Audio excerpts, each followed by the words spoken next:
하나님이 우리에게 새로운 언약을 약속해 주시고 그 언약을 예수 그리스도의 피를 통하여 이루어지게 해 주셨습니다.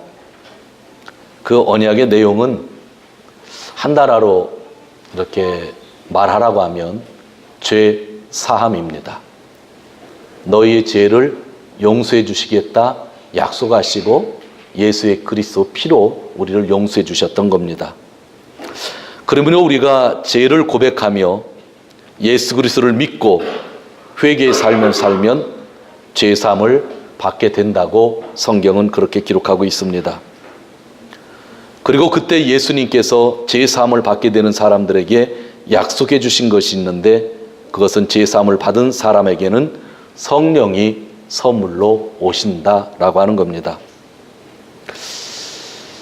우리는 이런 축복을 받고 있고 새 언약 백성이기에 언제나 죄 사함과 성령의 선물, 성령 세례를 잊어서는 안 됩니다.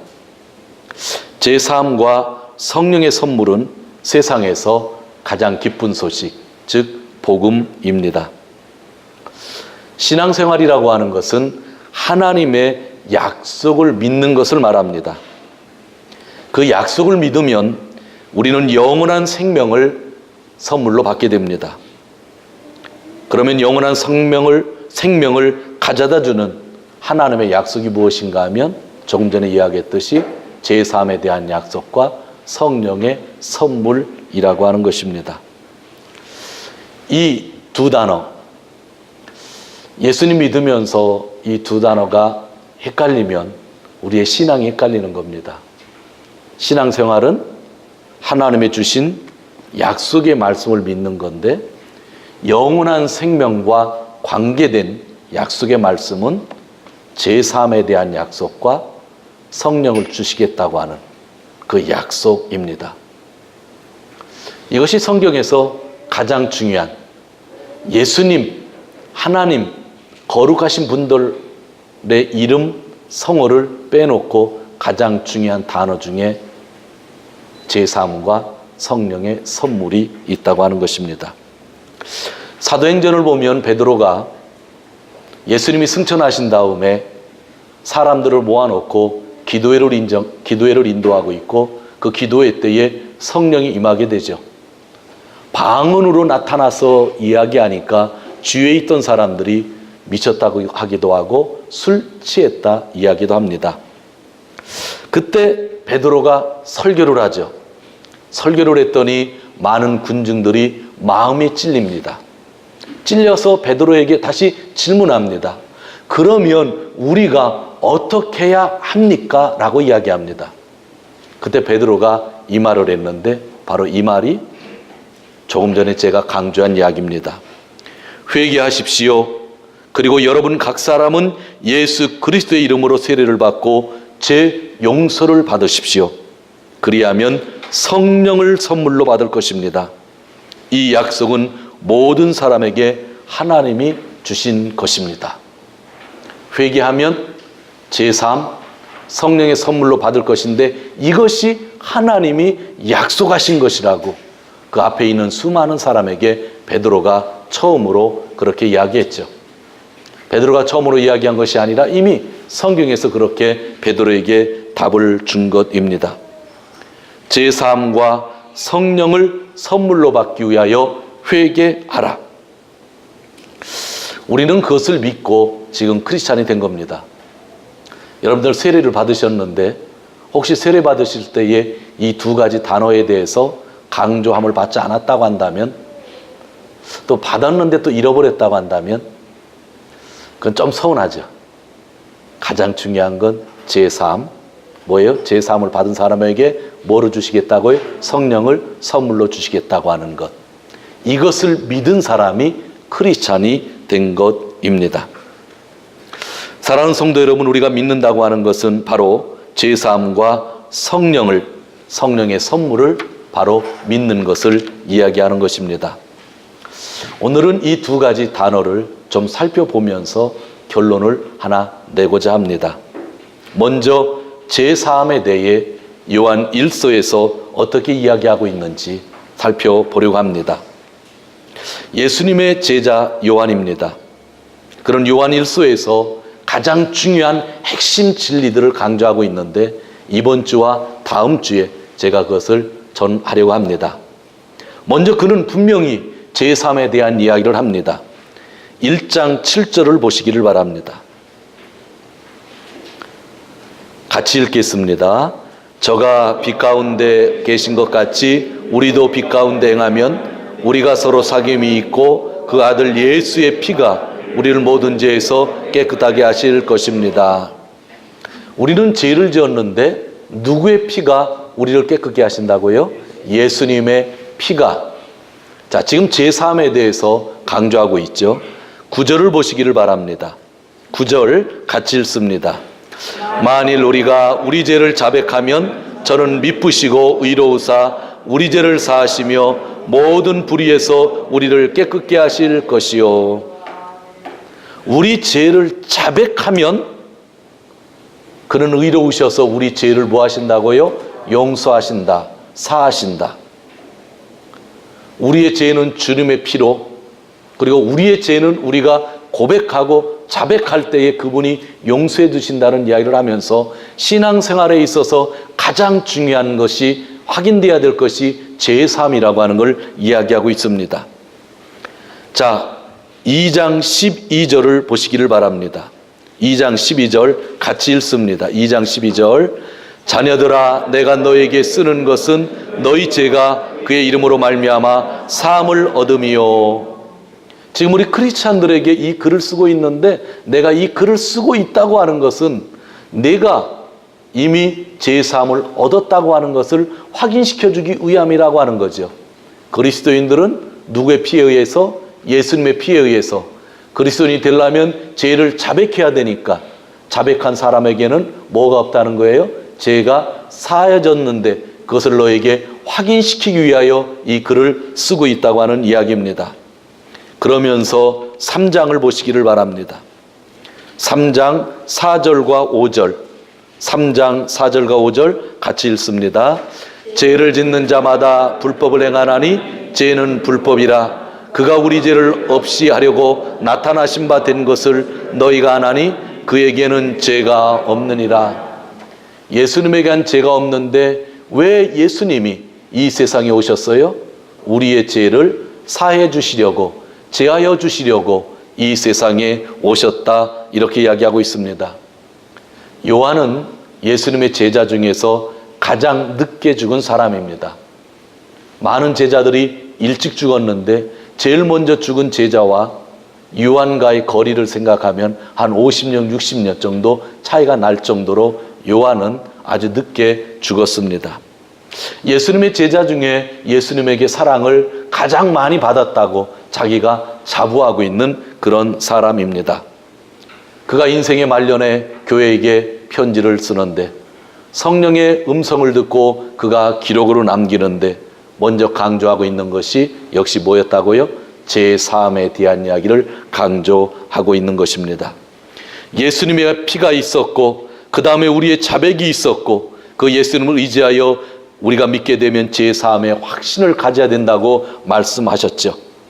그리고 우리가 여기서 깨닫는 것은 바로 예수님이 크리스마스로 오신 이유는 죄를 제거하기 위하여 오셨다고 하는 것, 그 말씀을 분명히 하셨고 지난주에도 그 말씀을 설교하였습니다.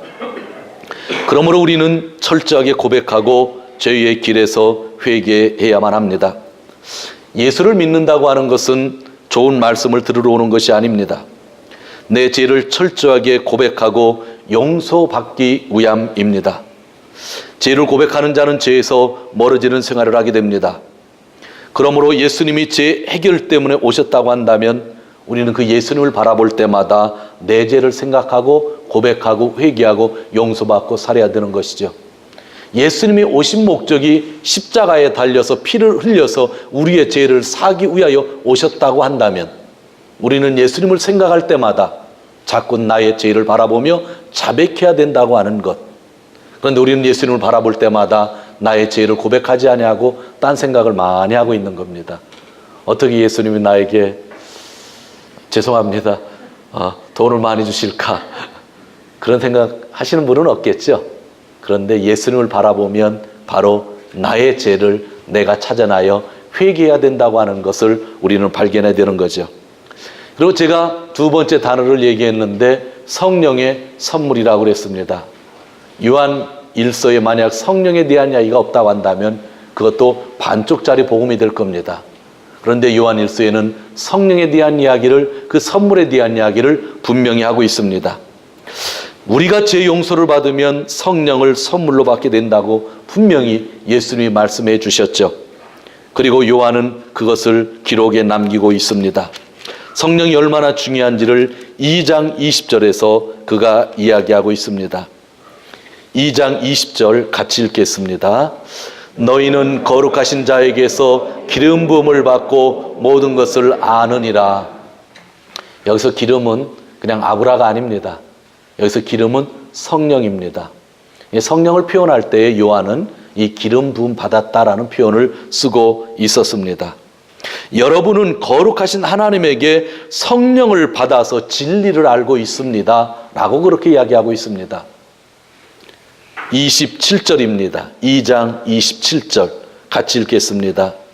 너희는 주께 받은 바 기름 부음이 너희 안에 거하나니 아무도 너희를 가르칠 필요가 없고 오직 그의 기름 부음이 모든 것을 너희에게 가르치며 또 참되고 거짓이 없으니 너희를 가르치신 그대로 주 안에 거하리라. 기름 부은 것이 너희 안에 있다고 하는 것은 성령이 너희 안에 계시다는 겁니다. 세례가 야도떼오라레로. 그런데 기름 부어주신 것, 즉 성령이 우리 안에서 모든 것을 뭐 하신다고요? 가르쳐 주신다. 그렇게 이야기했습니다. 이미 우리 안에 제사함을 받은 우리 안에게 누가 임하신다고요? 성령이 선물로 오셨고 그 성령이 우리가 어떻게 살아야 되는지를 알려주신다. 그렇게 말씀했습니다. 3장 24절입니다. 3장 24절 같이 읽습니다. 그의 계명들을 지키는 자는 주 안에 거하고 주는 주 안에 거하시나니 우리에게 주신 성령으로 말미암아 그가 우리 안에 거하시는 줄을 아느니라. 우리가 하나님과 사귐을 갖고 예수님과 사귐을 갖고 또 예수님이 우리 안에 있다고 하는 것을 누구를 통해서 알게 된다고요? 성령님을 통해서 알게 되는 거죠. 하나님이 이 자리에서 임재하시고 하나님이 나의 삶 속에서 동행해 주신다고 하는 것을 우리가 누구를 통하여 알게 된다고요? 성령님. 그래서 제사함을 받게 되면 하나님은 반드시 성령을 우리에게 선물로 주시는 것입니다. 한 구절 성령에 대한 이야기를 더 읽도록 하겠습니다. 4장 13절입니다. 4장 13절 같이 읽습니다. 그의 성령을 우리에게 주심으로 우리가 그 안에 거하고 그가 우리 안에 거하시는 줄을 아느니라. 아멘. 이렇게 성령이 선물로 주어졌기에 우리는 어떻게 살아야 되는지 알게 되는 것입니다. 성령이 늘 가르쳐 주십니다. 제가 이렇게 살 수 있는 것은, 여러분이 이렇게 살 수 있는 것은 제사함을 받고 성령이 여러분에게 계셔서 성령의 음성을 주시기 때문에 살 수 있는 겁니다. 성령의 음성이 늘 궁금할 때마다 우리는 성령이 쓰신 글을 읽게 됩니다. 성령이 쓰신 글을 우리가 뭐라고 하죠?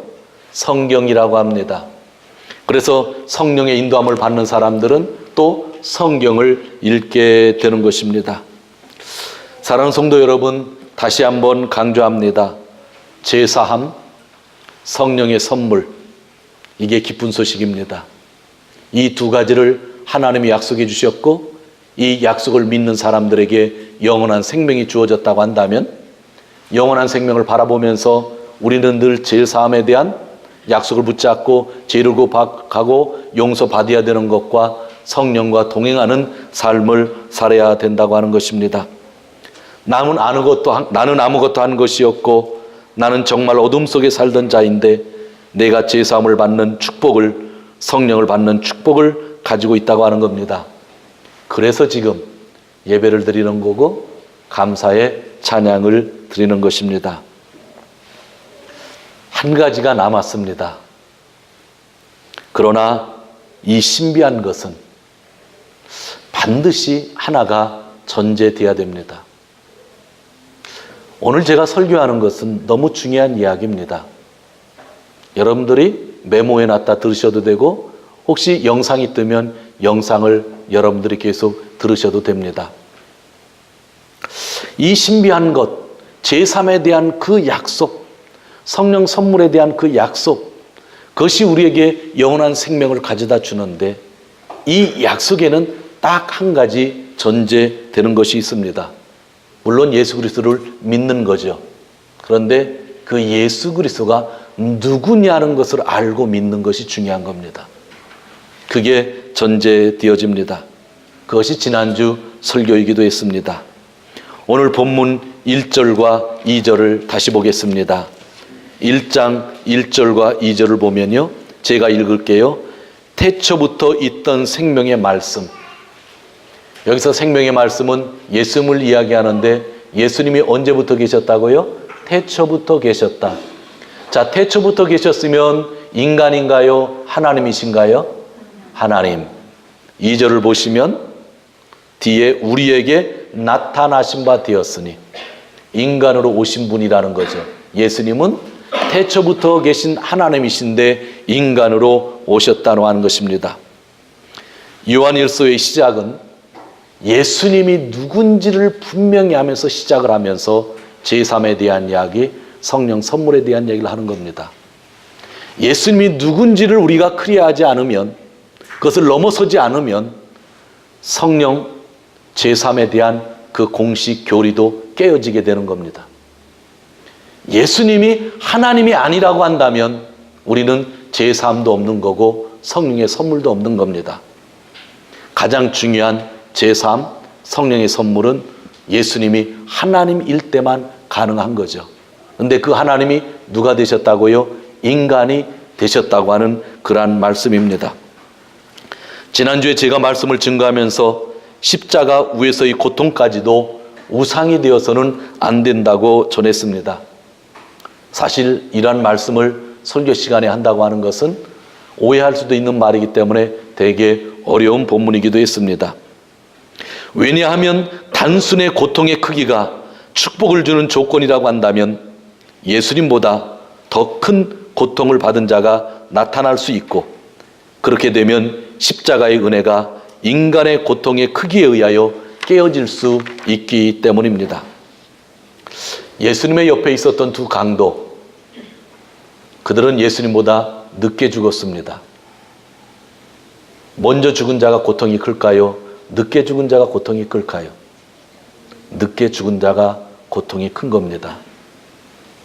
십자가를 바라볼 때 고통의 크기만을 이야기하면 잘못하다가 복음을 잃어버릴 수가 있는 겁니다. 예수님의 고통이 별게 아니라는 게 아니에요. 십자가를 바라볼 때마다 얼마나 눈물이 나는지 몰라요. 그러나 복음은 고통의 크기가 아닙니다. 나가사키에 성인 26인이 지금 묻혀 있고 거기에 기념관이 있는데 그들은 오사카에서 나가사키까지 끌려갔습니다. 핍박을 받으면서. 그리고 나가사키 언덕에서 십자가에 달려 죽을 때 예수님만큼, 아니 더 이상의 고통을 당하며 그들이 죽었습니다. 그렇게 단순히 고통들과 예수님의 고통을 비교하면 그 거룩하신 예수님의 십자가가 의미가 없게 될 수도 있다고 하는 겁니다. 십자가 니꼴 고통이 아니라고 하는 것 여러분이 꼭 기억해야 됩니다. 만약 고통의 크기로 모든 것을 다룬다고 하면 정말 큰일이죠. 십자가의 고통이 의미가 있었던 것은, 그 피가 의미가 있었던 것은 바로 하나님의 아들이 거기서 죽었기 때문입니다.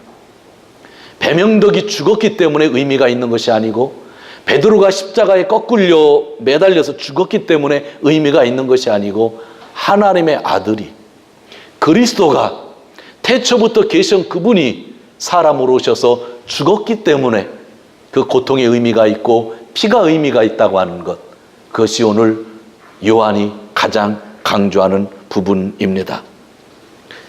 하나님이 인간이 되셔서 이 세상에 오셨다고 하는 것, 그래서 나에게 제3과 선물로 성령 강림이 있다고 하는 것, 이 모든 것은 하나님이어야만 가능하다고 하는 이야기입니다.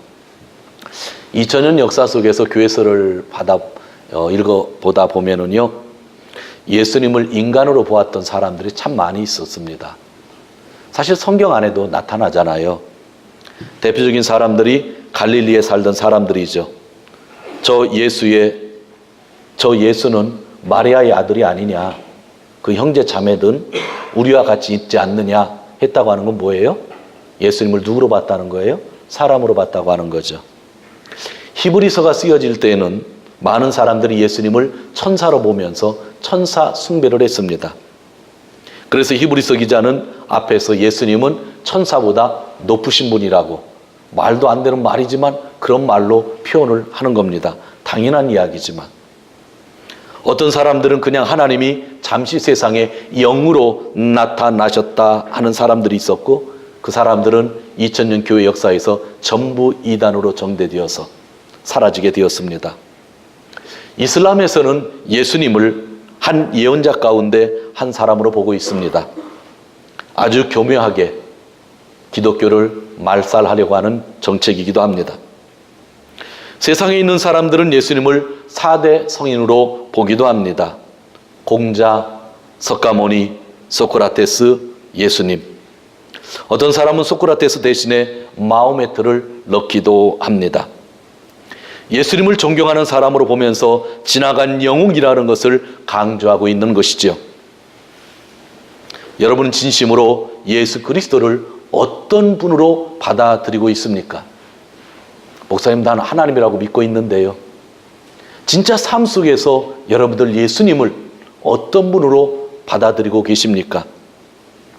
만약 예수님이 인간으로 오셔서 계속 인간으로만 계셨다고 한다면 과연 우리는 어떻게 되었을까요?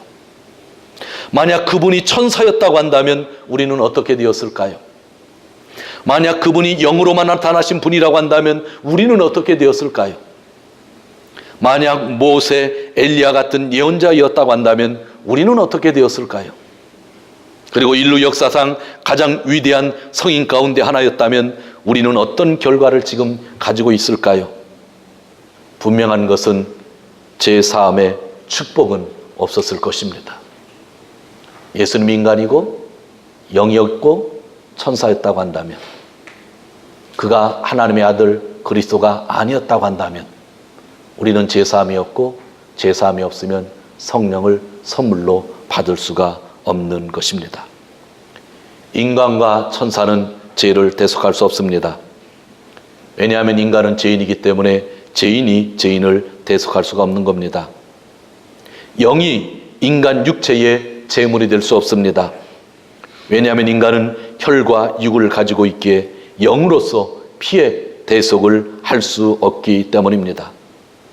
제3이 없으면 성령의 선물도 없는 것입니다. 죄인들이 거룩한 성령을 감당할 수 없기 때문이죠. 그래서 제자들은, 또 사도들은 예수님이 십자가에 달려 죽으시고 승천하신 다음에, 부활하셔서 승천하신 다음에 30년에서 40년이 지나고 또 50년에서 60년이 지날 때마다 성령에 의하여 복음서를 기록하기 시작합니다. 그것이 마가복음이고 마태복음이고 누가복음이고 요한복음이었습니다. 이 성경을 읽어보면 십자가에 대한 교리가 아주 자세하게 기록되어지지 않습니다. 이 성경이 기록된 것은 딱 한 가지 주제입니다. 예수님이 하나님의 아들이고 그리스도라는 것을 증거하고 있는 겁니다. 5,000명을 먹인 사건도 인간이 아니라 하나님의 아들이라는 것을 증거하는 거고, 귀신 걸린 자를 고치시는 것도 사람이 아니라 하나님의 아들이고 그리스도라는 것을 증거하기 위해서 그렇게 하는 거고, 무릎으로 걸어가는 것도 인간이 아니라는 것을. 왜요? 내가 받은 제사함이, 내가 성령과 동행하고 있는 이 모든 것들이 예수님이 하나님이어야만 되기 때문에 하나님이시라는 것을 복음서가 끊임없이 증거하고 있었던 것입니다. 그리고 오늘 요한은 또 요한 1서에서 뭐라고 그러냐면 바로 예수 그리스도가 하나님이셨다고, 하나님의 아들이셨다고, 그리스도였다고 증거하고 있는 것입니다. 이 제사함과 성령 세례를 아무것도 아닌 것처럼 만들려고 하는 사람들이 종종 있었습니다. 그들 우리가 뭐라 그러죠? 예수님의 제사함과 성령의 선물을 아무것도 아닌 걸로 만들려고 하는 사람들이 있어요. 그게 누구냐면 적그리스도죠. 적대자죠. 마귀죠. 그러면 이 가장 중요한 제사함, 약속이잖아요. 성령의 선물을 아무것도 아닌 걸로 만들려고 한다면 적대자들이 무엇을 주장할까요? 무엇을 주장할까요? 헌금 많이 했니 안 했니를 주장할까요? 너 구원에 확신이 있니 없니 그런 걸로? 아니에요. 진짜 그들이 제사함을 무효로 만들고 성령 세례를 무효로 만들기 위해서 하는 악마가 하는 거짓말이 하나가 있습니다. 그것은 뭐냐면 예수님은 하나님의 아들이 아니다. 예수님은 그리스도가 아니다 라고 이야기하는 겁니다. 그것을 계속 이야기하면 모든 것이 끝나는 겁니다. 제사함도 끝나는 거고 성령 세례도 끝나는 거죠. 그래서 최고의 이단 중에 이단, 최고의 거짓말 중에 거짓말, 진짜 악마의 사주를 받고 있는 이야기가 뭐냐면 예수님은 하나님의 아들이 아니다. 그리스도가 아니다라고 하는 겁니다. 요한이 살던 시대에 그런 사람들이 있었습니다. 그래서 요한은 그것을 분명히 하고 있습니다. 2장 22절 2장 22절 같이 읽겠습니다. 거짓말하는 자가 누구니요? 예수께서 그리스도이심을 부인하는 자가 아니니요? 아버지의 아들을 부인하는 자가 적 그리스도니. 정확하게 얘기했죠. 누가 거짓말장이에요? 예수님을 그리스도로 부인하는 자가 거짓말장이? 누가 거짓말장이에요? 예수님을 하나님의 아들로 부인하는 자가 거짓말장이라고 딱 정확하게 하죠. 베드로가 주는 그리스도시요 살아계신 하나님의 아들이십니다 라고 고백했을 때에 그리스도 하나님의 아들, 정확히 여기서 언급이 되고 있죠. 4장 2절을 보시기를 바랍니다.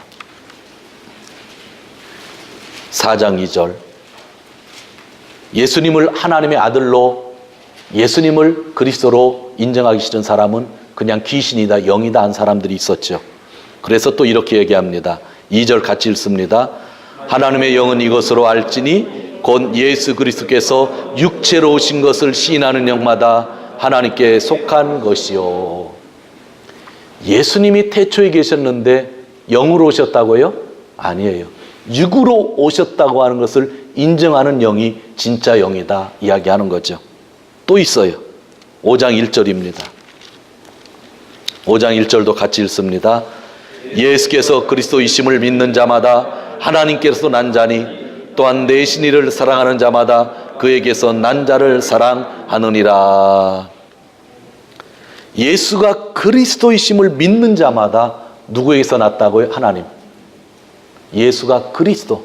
그냥 단순히 예수는 그리스도시요 하나님의 아들입니다 하는 그런 문장이 아니라 지금 요한이 강조하고 있는 것은 예수라는 분은 하나님의 아들이고 그리스도라고 하는 걸 계속 강조하는 거예요. 5장 5절입니다. 5장 5절 예수께서 하나님의 아들이심을 믿는 자가 아니면 세상을 이기는 자가 누구뇨? 세상을 이기는 자가 누구냐 하면 예수님이 하나님의 아들이라는 것을 믿는 자, 신이라고 하는 걸 믿는 자가 세상을 이길 수 있다는 거죠. 그러면서 여러분 놀라지 마십시오. 우리는 하나님의 아들이라는 단어를 쓰고 그리스도라는 단어를 쓰지만 제가 예수님은 누구라고 또 고백하고 있어요? 하나님이라고 하잖아요.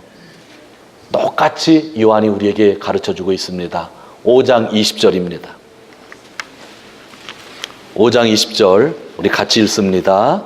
또 아는 것은 하나님의 아들이 이르러 우리에게 지각을 주사 우리로 참된 자를 알게 하신 것과 또한 우리로 참된 자 곧 그의 아들 예수 그리스도 안에 있는 것이니 그는 참 하나님이시요 영생이니라. 예수는 하나님의 아들이고 그리스도다 해놓고 마지막 문장이 뭐였어요? 그는 참 하나님이고 영원한 생명입니다. 이게 마지막 글이라는 거죠. 여러분 그냥 단순히 주는 그리스도시요 살아계신 하나님의 아들입니다 라고 고백해서 끝날 문제가 아니라 하나님이 우리에게 약속해 주신 것이 뭐예요? 죄의 사함을 약속해 주셨다고요. 이것보다 큰 게 어디 있어요? 하나님 우리에게 선물을 약속하셨는데 성령을 선물로 약속해 주셨어요. 이것보다 큰 게 어디 있어요? 죄의 사함을 받고 성령을 선물로 받으면 영원한 나라가 우리에게 주어지는데, 거기에 전제되는 것이 예수 그리스도는 인간이 아니라 하나님이셨다는 겁니다. 그의 고통은 인간의 고통이 아니라 하나님의 고통이셨다고 하는 겁니다. 그래서 오늘 요한은 이것을 철저하게 가르치고 있는 거죠. 아마 요한일서를 읽으시면서 이렇게 구분해서 읽어보신 적이 별로 없으실 겁니다. 그러나 요한은 정확하게 우리에게 복음을 전파하고 있었던 것입니다. 마지막으로 오늘 본문으로 다시 돌아갑니다. 1장입니다. 우리가 읽지 않았던 3절인데 3절을 제가 보겠습니다. 우리가 보고 들은 바를 너에게 전함은, 이게 뭐예요? 내가 예수 그리스도를 너희에게 전파하는 이유는 너희로 우리와 사귐이 있게 함이니 우리의 사귐은 아버지와 그 아들 예수 그리스도와 함께함이라. 예수 그리스도를 하나님의 아들로 진심으로 믿으면 하나님과 그 아들과 함께 우리가 뭐를 가질 수 있다는 거예요? 사귐을 가질 수 있다는 거예요. 예수님을 그냥 존경의 대상으로 보면 그분과 사귐을 가질 수가 없는 겁니다. 예수님이 옛날 우리에게 좋은 말씀 참 많이 해주셨더라.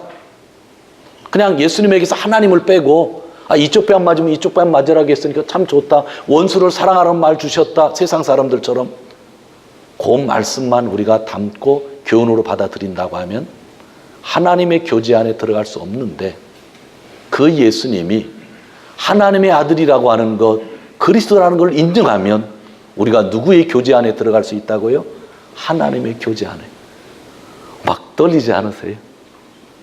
하나님과 교제하고 싶은데, 하나님을 만나고 싶은데 어떻게 하면 된다고요? 예수가 진짜 하나님이라는 것을, 하나님의 아들이라는 것을, 그리스도라는 것을 인정하면 우리가 그 사귐 안에 들어갈 수 있다고 하는 거죠. 4절에 이렇게 쓰여 있습니다. 우리가 이러한 내용을 쓰는 것은 너희 안에 뭐가 넘치면 좋겠다고요? 기쁨이 넘쳤으면 좋겠다.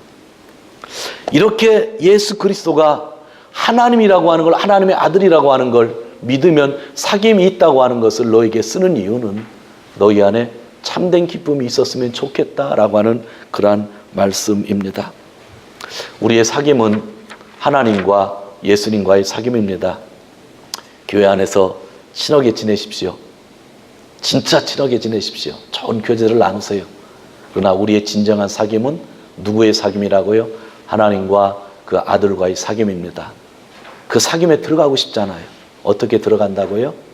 예수 그리스도를 진짜 하나님의 아들로, 그리스도로 시인하는 겁니다. 그분이 하나님이라는 걸 시인하는 겁니다. 인간이 아니라고 하는 것, 인간으로 오신 하나님이라는 것. 그래서 제사함이 유효하고, 그래서 성령이 우리에게 오시는 것입니다. 당연한 이야기 같지만 이 당연한 이야기를 우리가 그렇게 생각하지 아니하고 지날 때가 얼마나 많았는지 모릅니다.